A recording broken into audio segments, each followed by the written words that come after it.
룻기 1장. 룻기 1장 6절에서 18절까지입니다. 룻기 1장 6절에서 18절까지 보도록 하겠습니다.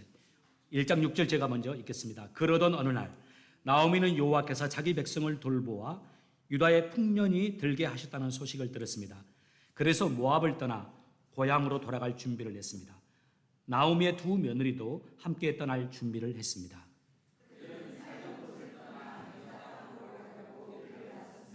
나오미가 두 며느리에게 말했습니다. 너희는 각각 너희 어머니의 집으로 돌아가거라. 너희가 나와 죽은 내 아들을 잘 보살펴 주었으며 여호와께서 너희를 잘 돌보아 주시기를 바란다.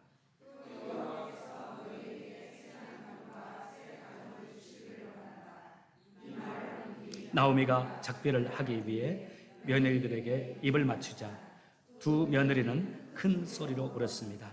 며느리들이 나오미에게 말했습니다. 아닙니다. 우리도 어머니와 함께 어머니의 나라로 가겠습니다. 그러자 나오미가 말했습니다. 내 딸들아, 너희 집으로 돌아가거라. 왜 나를 따라가려고 하느냐? 내가 아들을 더 낳아 너희에게 새 남편을 줄 수 있는 것도 아니지 않느냐? 너희 집으로 돌아가거라. 나는 다른 남편을 맞아들이기에는 너무 늙었다. 설령 내가 오늘 밤에 다른 남편을 맞아들여서 아들을 낳을 수 있다 해도 무슨 소용이 있겠느냐? 그 아들이 클 때까지 너희가 기다릴 수 있겠느냐? 그렇게 오랜 세월을 남편을 지낼 수 있겠느냐? 그러지 마라. 여호와께서 나를 치셨기 때문에 내 마음이 너희로 인해 너무 아프구나. 그들이 다시 한번 큰 소리로 울었습니다. 그리고 오르바는 나오미에게 입을 맞추어 작별 인사를 했습니다. 그러나 룻은 시어머니에게 매달렸습니다. 나오미가 말했습니다. 보라, 내 동서는 자기 백성과 자기 신에게 돌아갔다. 너도 내 동서의 뒤를 따라가거라. 그러자 룻이 말했습니다. 저더러 어머니를 떠나라고 하거나 어머니 뒤를 따르지 말라고 하지 마십시오. 저는 어머니가 가시는 곳에 따라가고 어머니가 사시는 곳에서 살겠습니다.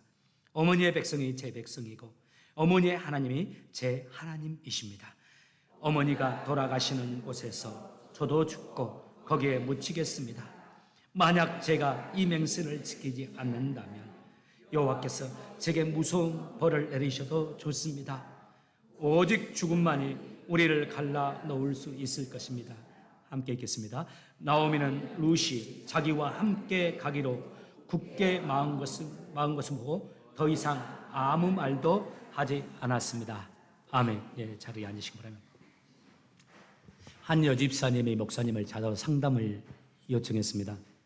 그 여집사님이 성도들 가운데, 교우들 가운데 참 믿음도 좋고 인격도 좋으신 분이에요. 그 여집사님이 목사님을 찾아와 상담을 하는데 아주 죄송한 모습도 죄송한 태도로 목사님에게 말씀하는 겁니다. 목사님, 정말 너무 죄송합니다만 제가 아무래도 교회를 옮겨야 될 것 같습니다. 쉽지 않은 일이지만 정말 오랫동안 하나님께 기도하면서 제가 교회를 옮기기로 결정을 했습니다. 목사님이 이 말씀 듣고 충격을 받았어요. 그리고 목사님이 그 여집사님에게 조심스럽게 그 이유를 물었습니다.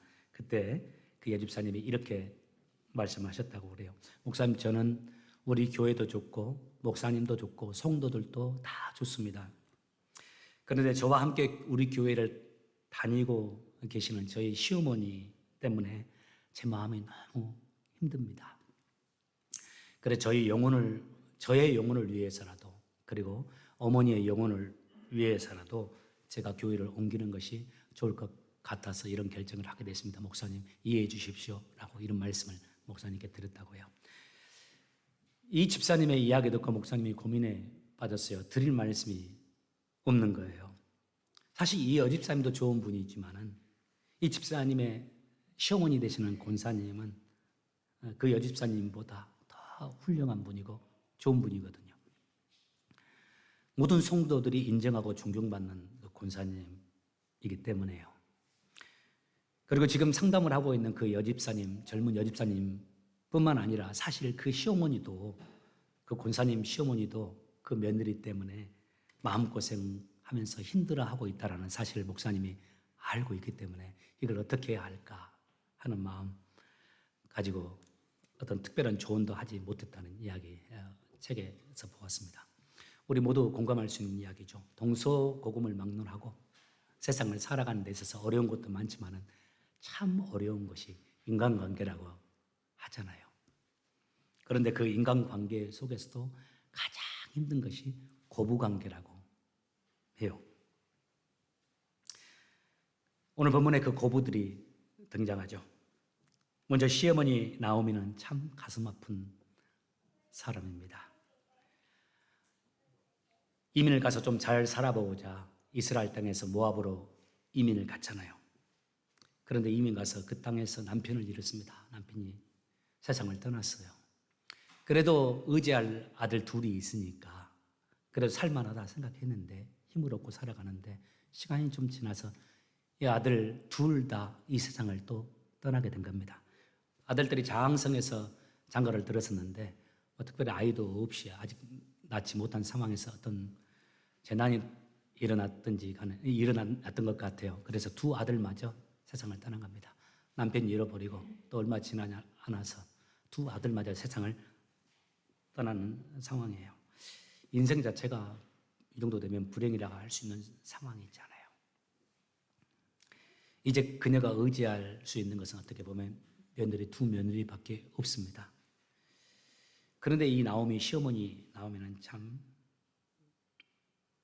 그 불행을 홀로 감수하려고 해요. 그녀는 며느리들을 붙잡아서 며느리들을 힘들게 하고 싶어 하지 않는 겁니다. 그 며느리들을 불러서 며느리들에게 말합니다. 자신을 떠나라고요. 나를 떠나서 행복한 인생을 찾아서 떠나라고 말을 하죠.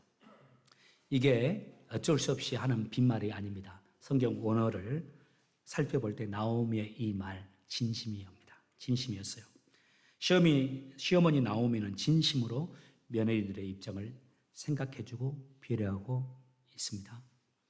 나오미 그녀가 시어머니로서 해줄 수 있는 최고의 은혜, 며느리들에게 최선의 은혜 혜택을 베풀어주고 있는 것이죠. 그런 면에서 나오미가 참 귀한 시어머니예요. 이곳에 계신 우리 시어머니들, 아직 시어머니도 안 됐다 할지라도 시어머니 되실 분들 꼭 이런 분들 되시길 바랍니다. 아멘이 없네. 다 우리 딸들밖에 없어가지고.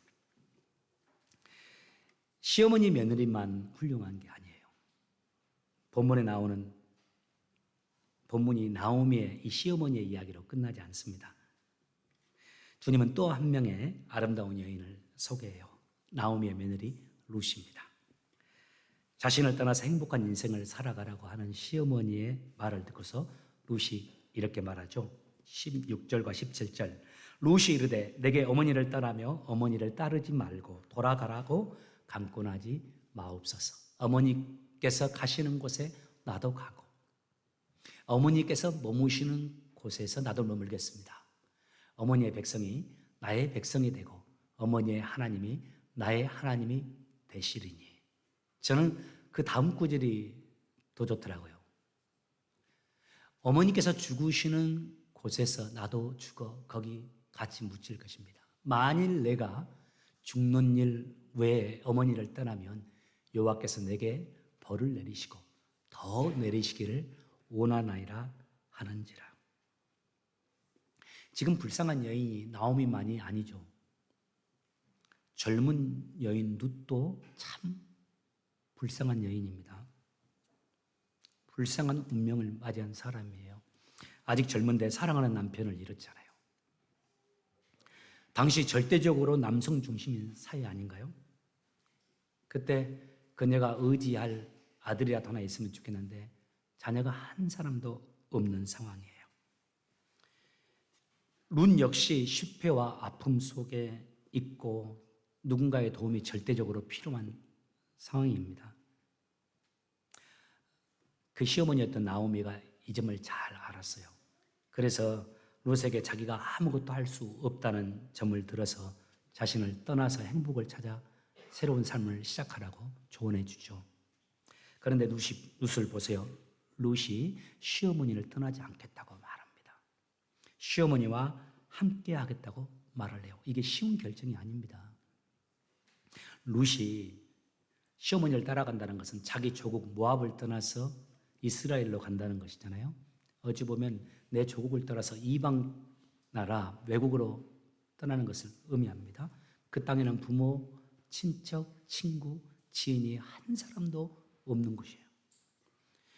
이스라엘 사람들의 환영과 사랑을 받을 수 있는 곳이 아닙니다. 당시 이스라엘 사람들은 이방인들을 천히 여겼지 않습니까? 그래서 이스라엘로 가면 차별을 받으며 살아갈 수밖에 없는 상황입니다. 뿐만 아닙니다. 지금 우리가 알다시피 나오미는 전 재산을 다 잃어버렸잖아요. 모압으로 와서. 먹을 것이 없어서 남의 밭에 가서 땅에 떨어진 이삭을 주어서 어머니를 봉양하고 자신도 그것을 먹고 살아야 하는 상황이에요. 룻이 이 모든 것을 잘 알고 있었어요. 그럼에도 불구하고 그녀는 나오미를 떠나지 않겠다라고 말을 합니다. 여러분, 누가 누구를 돕겠다는 겁니까? 누가 누구를 돌보겠다는 거죠? 지금 룻은 나오미를 돌아볼 상황이 아니지 않습니까? 자기 건사하기도 힘든 상황이죠. 보통 사람들이 이런 상황에 놓이면 세상 원망해요. 또 어떤 사람들 예수를 믿어도 하나님 원망하잖아요. 자기 신세에 한탄하고 깊은 자기 연민에 빠져서 힘들어할 수 있는 상황인데, 그런데 보세요. 룻에게는 그런 모습이 보이지 않아요.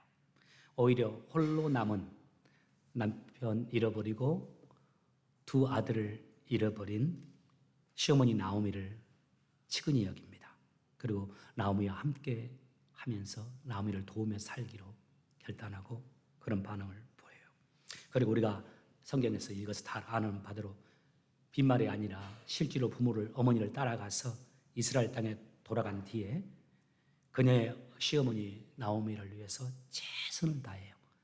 남의 밭을 돌아다니면서 그 밭에 추수한 뒤로 떨어진 이삭들을 주워다가 그 어머니를 봉양하면서 하루하루를 살아가요, 룻이. 이런 룻을 보면서 나오미는 어떤 마음이 들었을까요? 시어머니 나오미가. 아마 나오미는 이런 며느리 룻을 보면서 감동하고 감격했을 거예요.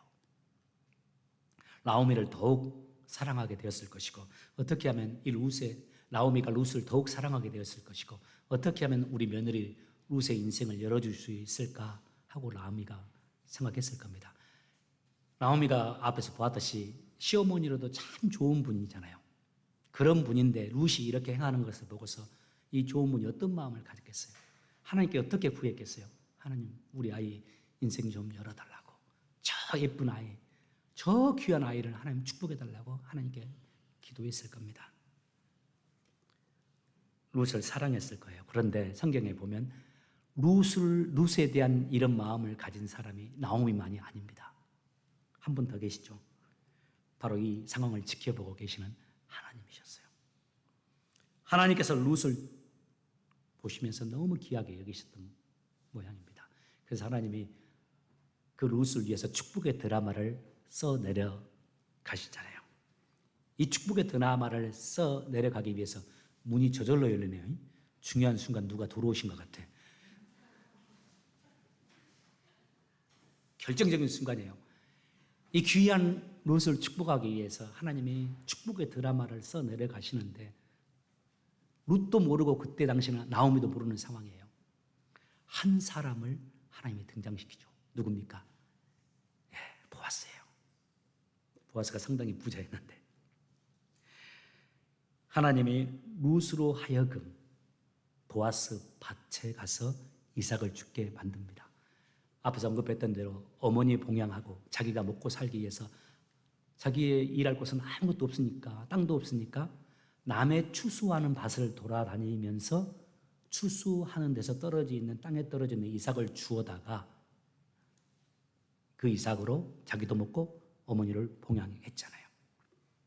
이 밭 저 밭을 돌아다니는데 하나님이 그 룻으로 하여금 우연히 보아스의 밭으로 가게 만드세요. 그리고 그 룻을 보아스의 눈에 띄게 만들어요. 그리고 보아스로 하여금 룻을 좋아하고 사랑하게 만들어요. 그리고 그 보아스로 하여금 룻의 가문을 위해서 기업 물을 자가 되게 하셔서 룻에게 은혜를 베푸는 거예요. 이 세상의 눈으로 보면 우연히 그 밭에 가고, 우연히 인연이 맺어지고, 우연히 보아스의 눈에 띄게 되고, 우연히 사랑하게 된 것이지만 하나님께서 그 모든 일 가운데 간섭하시면서 그 룻의 인생을 인도하고 계셨고, 어머니에게 은혜를 베푸는 이 나오미에게 축복하시기 위해서 하나님께서 보아스를 만나게 하시고 보아스에게 은혜를 베풀어 주신 겁니다. 룻기의 주제가 헤세드입니다. 여러분들, 우리가 한 2주 전에 배웠는데요. 룻기의 주제가 은혜입니다. 은혜라는 말이 헬라어로는, 히브리어로는 헤세드, 헬라어로는 카리스라고 했죠. 룻기에 나오는 주인공들, 나오미, 룻, 세 사람, 이 세 사람의 공통점이 있어요. 이 세 사람 다 은혜를 베풀며 사는 사람들이에요. 나오미는 자기의 며느리 룻에게, 룻은 자기 시어머니 나오미에게, 그리고 보아스도 마찬가지죠. 그런데요, 나오미와 보아스는 서로 어려운 지경에 있으면서 서로 은혜를 베푼 사람이에요. 보아스는 자신의 부요함이 타격을 입으면서도 룻과 나오미를 위해서 기업 물을 물어주면서 은혜를 베푼 사람이에요. 자신의 재산에 타격을 입으면서도.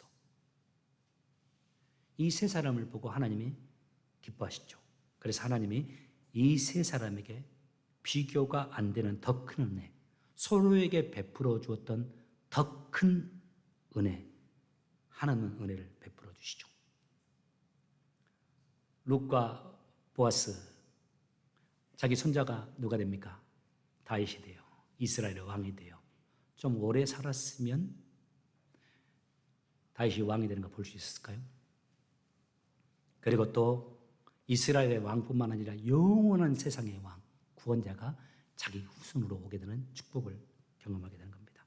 2주 전에 나눴던 말씀대로 성경에서 은혜라는 말이 240번 이상 나오잖아요. 구약에는 헤세드, 신약에는 칼로스. 이 단어가 다 누군가가 자격을 갖추지 못했는데 그 사람을 치근히 여겨서 그 사람을 도와줄 때 쓰는 단어입니다. 내가 그 사람을 도와주지 않아도 되는데, 내게 그런 의무가 없는데 상대를 내가 불쌍히 여기고 사랑해 주어서 그 사람에게 선함을 베풀어 주는 행위를 말할 때 헤세드, 칼로스라는 단어를 사용해요. 그런데 이 단어가 두 가지 측면에서 사용되어집니다. 첫 번째는 하나님의 헤세드예요. 하나님이 우리에게 은혜를 베푸시는 것. 하나님의 구원을 받을 만한 자격이 없는데 우리를 위해서 자신을 내어주시고 생명 주셨던 그 은혜. 그리고 지금도, 아니 지금까지 우리의 삶의 모든 순간 속에 하나님이 우리를 사랑하여 주사 우리에게 베풀어 주신 은혜, 또 앞으로도 우리를 인도해 주신 그 은혜를 설명할 때 이 헤세드를 사용해요. 또 한 가지 측면이 있습니다. 성경에서 헤세드가 쓰이는 게 바로 인간의 헤세드예요. 인간이, 하나님의 은혜를 받은 인간이 다른 사람에게 은혜를 베푸는 그 헤세드를 말하죠. 우리가 하나님의 헤세드로 인해서 구원을 받았잖아요. 그리고 지금도 하나님의 은혜로 살고 있잖아요. 내 힘으로, 내 노력으로 지금 우리가 이렇게 살아가고 있다라고 말할 수 없잖아요. 다 하나님이 나를 도와주셨기 때문에 이렇게 살고 있다고 다 고백하죠. 저는 그런 고백을 들을 때 신방 가서 혹은 개인적으로 여러분들에게 그런 말씀 들을 때 너무 좋더라고요. 하나님, 목사님, 제가 이민 와서 이만큼 살게 된 거 내 힘대로 된 거 아닙니다. 물론 저도 노력했지만 하나님께서 내 걸음을 이렇게 인도해 주셨어요. 하나님께서 이렇게 살게 해주셨어요. 지금도 그렇게, 과거도 그렇게 해주셨고 지금도 그렇게 해주시고 또 조금 우리가 불안해하는 미래도 하나님이 여전히 그렇게 해주실 거예요. 지금 여러분 조금 힘들고 어려워도 너무 불안해하지 마세요. 우리가 주 앞에 속해 있는 주님을 믿고 의지하는 한 하나님께서 앞으로도 계속적으로 당신의 은혜를 베풀어 주실 거니까요. 그 고백을 가진 우리에게 하나님이 또 원하시는 헤세드도 있습니다. 그 받은 은혜를 서로 나누면서 상대에게 베풀면서 살아는 말씀이에요. 나오미가 룻에게 베풀었던 은혜처럼 얼마든지 어머니를 버리고 떠나도 되고, 떠난다 해도 어머니가, 시어머니가 뭐라 할 수도 없고, 그녀에게 손가락질 할 사람이 아무도 없어도 그 어머니와 함께하면서 어머니에게 은혜를 베풀어 주었던 룻처럼 하나님께서 우리에게 그 은혜를 받은 자로서 그 은혜를 나누며 살라고 그래요. 이와 더불어서 마지막 질문입니다. 그렇다면 우리는 어떻게 이렇게 은혜를 나누는 삶을 살 수 있을까요? 여러분 각자 다 나름대로 지금 은혜를 나누면서 하나님의 은혜를 흘러보내면서 살고 있다는 걸 제가 압니다. 저는 이 질문에 대해서 제가 기억하는 한 시라 여러분에게 전하면서 말씀 마감하고 싶어요. 이 이야기 한 피아노 선생님의 고백으로 한국에 많이 알려졌던 이야기입니다. 여러 책에서, 목사님들 책에서 언급되고 설교에도 나온 이야기인데요. 아마 미국에는 제가 설교를 좀 들어봤는데 알려지진 않은 것 같아요. 이분이 집집마다 방문하면서 피아노 레슨하는 선생님입니다. 우리 성도님들 가운데 영어 가르치기 위해서 집집마다 학습지라고 그래요. 학습지 교사 해보신 분들, 수학 교사 해보신 분들 있을지 모르겠어요. 또 피아노 집집마다 다니면서 피아노 가르치는 피아노 선생님들도 있어요. 그 선생님이 방문한 한 집, 가르치는 한 집, 이 가정이 예수 믿는 가정이에요. 들어가 보면 아는 겁니다. 피아노 위에 뭐가 있죠? 십자가가 딱 하나 걸려 있어요. 또 중요한 곳에 그 집에 좋아하는 성경 구절이 붙어 있어요. 화장실 들어가 보면 또 성경 말씀 같은 게 붙어 있어요. 딱 알죠. 아, 이분 이 가정 예수 잘 믿는 가정이구나. 이 피아노 선생님이 예수 믿는 분이 아닙니다. 이 피아노 선생님이 그 집에 드나들면서 레슨을 하다가 어느 날 교통사고를 크게 당했어요. 한 달 이상 병원에 입원하게 됐습니다. 입원해 있는 동안 생각지도 않았는데 그 집에 자기가 피아노 레슨하는 그 어린아이 부모님이, 어머님이 그 병원을 방문한 겁니다. 꽃 하나 사가지고 와서 드리면서 스케차 하시라고, 어서 나으시라고 특별한 말 없이 꽃을 들고 병문 안을 다녀가신 거예요. 한 달 이상 병원에 입원했다가 학습지 교사, 피아노 레슨하는 분들, 그렇게 넉넉한 분들이 아니잖아요. 몸이 좀 불편하지만 그래도 빨리 몸을 추스리고 불편한 가운데도 피아노 레슨을 다시 시작했어요. 그리고 그 어머니, 그 가정을 방문했습니다. 그런데 본래 레슨비가 선불 아닙니까? 저도 우리 교회 사례비가 선불입니다만은 레슨비를 주는데 어머니가 지난달 레슨비까지 포함해서 이렇게 2달치를 주는 거예요. 그래서 이분이 아니 왜 2달치를 이렇게 주십니까? 했더니 선생님 지난달 사고 나서 병원에 입원해 있느니라고 레슨 못했잖아요.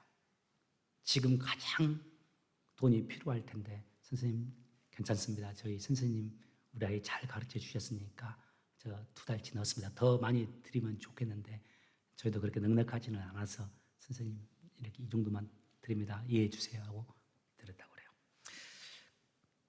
그 따뜻한 배려에 이 선생님이 감동을 받죠. 그러면 그 다음 주에 그 선생님이 레슨으로 다시 그 집을 찾았을 때 그 선생님이 이렇게 말했다고 그래요. 책에 나온 대로 그 어머니에게 선생님이 이렇게 말했다고 그래요. 어머니, 혹시 어머니가 다니시는 교회가 어딘지 여쭤봐도 되겠습니까? 저도 그 교회에 함께 다니고 싶은데 괜찮을까요? 이 피아노 선생님이 자기 입으로 이제 예수를 믿고 나서 예수를 깊이 만나고 나서 자기 입으로 이곳에 저곳에 다니면서 간증하면서 알려졌던 한 이야기예요. 우리가 누군가에게 은혜를 베풀며 산다 이 말을 하면 우리는 거창하고 큰 일을 생각합니다. 그런데 그렇지 않습니다. 보아스와 같이 많은 것을 가지고 많은 것으로 돕는 것만이 헤세드의 삶이 아닙니다. 룻과 같이 미약해도 얼마든지 헤세드의 삶을 살아갈 수가 있습니다. 오히려 그 미약한 사람들이 다른 이들을 더 돕는 일이 많고, 우리가 고백하는 대로 그 미약한 자들의 그 헌신과 사랑을 통해서 하나님의 은혜는 흘러가고 하나님의 은혜는 열매를 맺게 되는 겁니다. 여러분, 말씀 마감합니다. 주님의 사랑에 감사하고 주님의 은혜에 감격하면서 주님이 주신 그 은혜들, 물질이든 힘이든 지식이든 서로 나누면서 서로에게 은혜를 베풀며 살아가는 남편에게, 아내에게, 자녀들에게, 그리고 세상 사람들에게, 함께 모인 우리 모두에게 서로 은혜를 나누며 살아가는 저와 여러분 되시기를 예수 이름으로 축복합니다. 함께 찬양하면서 성찬 가운데로 나아가도록 하겠습니다.